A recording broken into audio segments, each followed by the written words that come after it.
তোমরা? আশা করছি সবাই খুব ভালো আছো আর আমরাও বেশ ভালো আছি।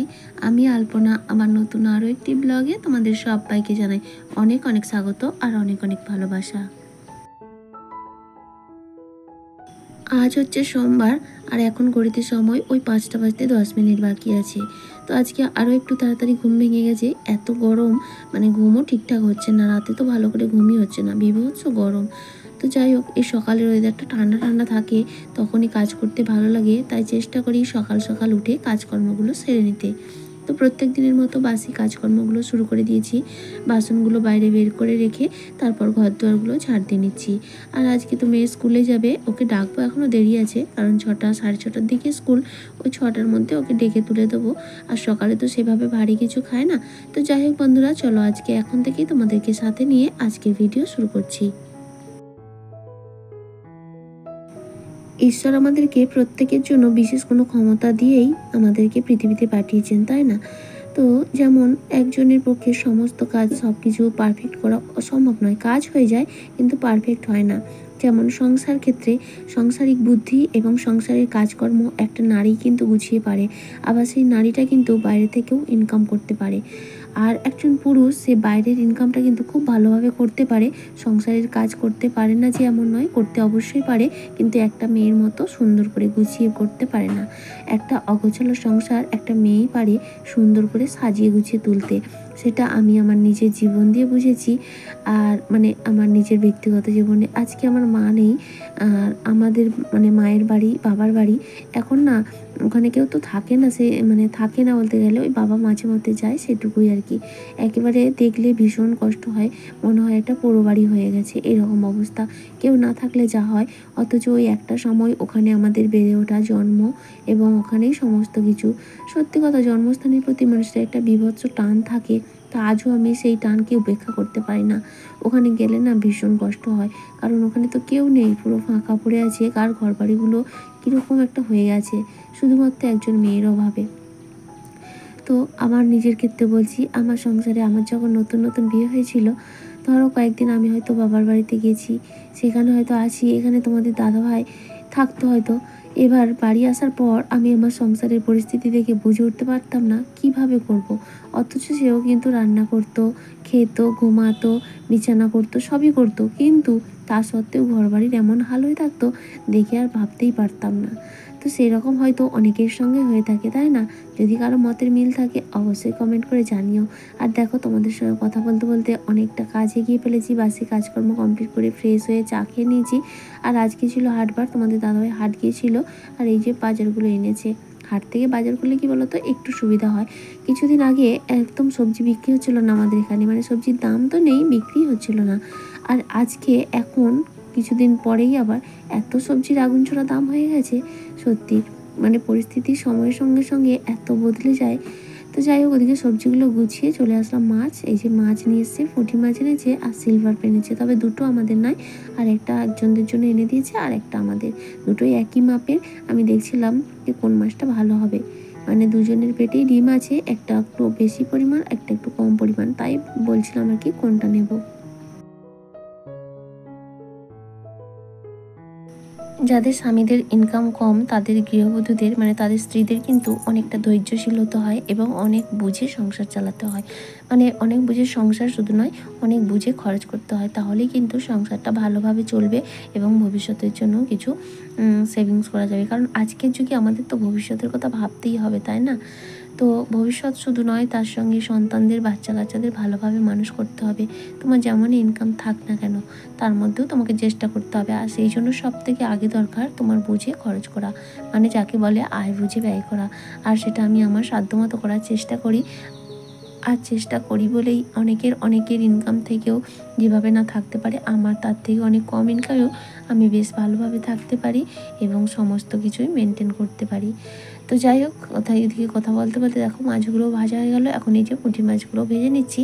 আর আজকে রান্না করব মাছ দিয়ে আলু দিয়ে ঝোল, আর হচ্ছে শাক চচ্চড়ি করব। আর এই যে মাছের ডিমটা একটু বড়া করে নিলাম, অল্প একটু ডিম ছিল, সেই জন্য পেঁয়াজ লঙ্কা একটু বেসন দিয়ে ভালো করে নিয়ে বড়া করে নিয়েছি। আর এখন এই যে শাক চচ্চড়িটা চাপিয়ে দেবো, মাছের অল্প একটু পোটা ছিল ওইটা দেবো, আর মাছের একটা মাথা দেবো। তবে তোমাদের দাদাভাইয়ের আবার এইসব দিলে পছন্দ নয় চচ্চড়িতে। তো কি করা যায়, সব দিন এমনি করি। আজ আমার খুবই ইচ্ছা হলো যে এই মাছের পোঁটাটা এবং মাছের মাথাটা দিয়ে করব। তো দেখা যাক করেই নিই। তো দেখো দিয়ে দিলাম, এত তেল ছিটকাচ্ছিল, ভয়েতে বাধ্য হয়ে আলু বেগুনটা দিয়ে নিলাম। তারপর লবণ হলুদ দিয়ে ভালো করে ভেজে নিয়েছি।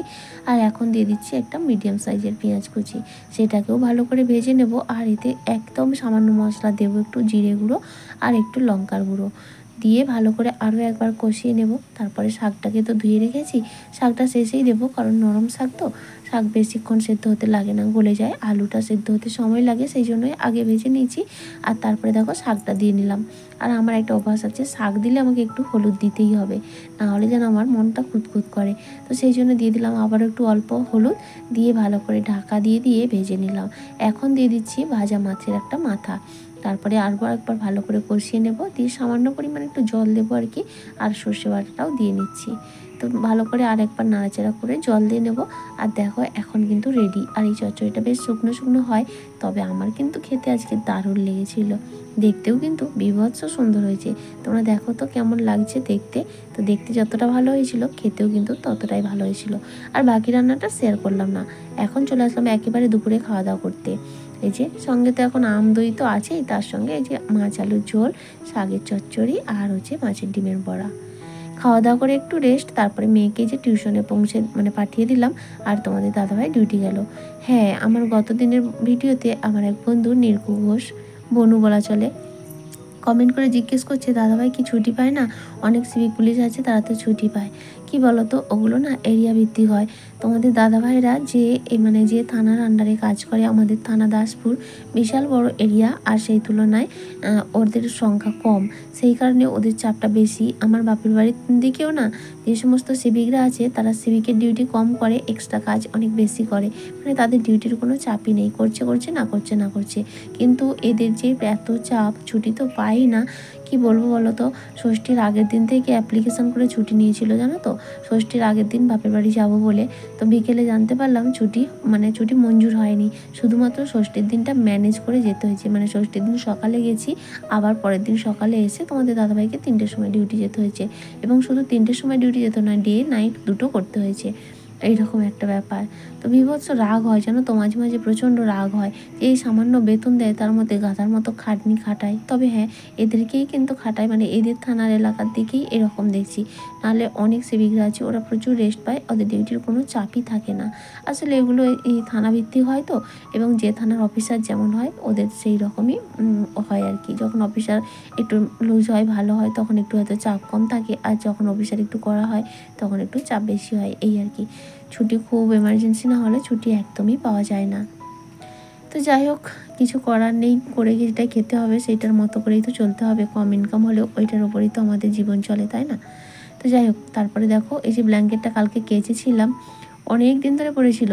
তোমাদের দাদাভাই আমি একা পারবো না বলে রাখা ছিল, কিন্তু তোমাদের দাদাভাই মোটেও গুরুত্ব দেয়নি। আসলে ওই যে একটু আগেই বলেছিলাম না, সংসারের কাজে একটা নারী ছাড়া কখনোই গোছানো হয় না। একটা পুরুষ মানুষ কিছুতেই উঠতে পারে না। ও তো পারলেই পারতো ব্ল্যাঙ্কেটটা কেচে দিতে, কিন্তু না, ও করেনি। আজকে আমি জোর জবরদস্তি ওটাকে ভিজিয়ে দিয়েছিলাম বলে কালকে কেচে আজকে দেখো আমি জিনিসটা গুছিয়ে দিতে পারছি। এবার একটা নিশ্চিন্ত, যে কোনো জিনিস বাইরে পড়ে থাকা জিনিসটা নোংরা হয়, মনের মধ্যে একটা খুঁতখুঁতনি থাকে এবং দেখতেও সুন্দর লাগে না। এই যে গোছানো হয়ে গেল, নিশ্চিন্ত। আবার যখন শীত আসবে তখন বের করব, এটা একটা নিশ্চিন্ত হলো, তাই না? তো তারপরে দেখো যে কটা জামা কাপড় ছিল আলনাতে গুছিয়ে নিলাম, নিয়ে বেডশিটটাও গুছিয়ে নিচ্ছি। আর বিছানাটাও এখন সুন্দর করে গুছিয়ে নেব, কারণ মেয়ে তো স্কুল থেকে সেখানে পড়াশোনা করেছিল।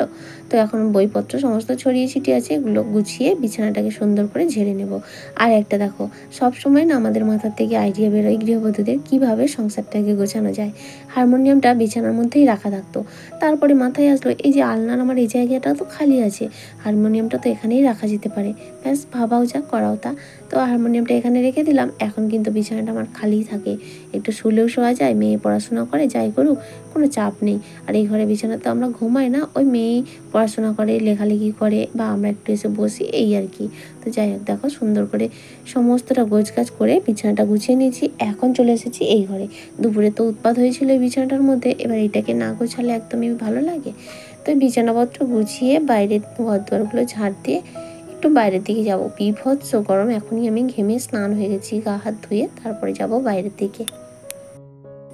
গতকালের ভিডিওতে যারা কমেন্ট করেছো, বাংলাদেশি ব্লগার মম স্নেহা, আর এই dance and music world, Sampa kitchen, Bong Sangi blogs, Nusrat Jahan, Nipa's daily life, authentic Bengali blog, Mamoni Bagdi, Chhotto Pakhi, Chhotto Paribar, MJ Adhikari family, Rajkumar Ghosh, আর রয়েছে গড়কন্যা শর্মিষ্ঠা, নির্কু ঘোষ, পায়েল হালদার, রিয়েল ব্লগার মৌ।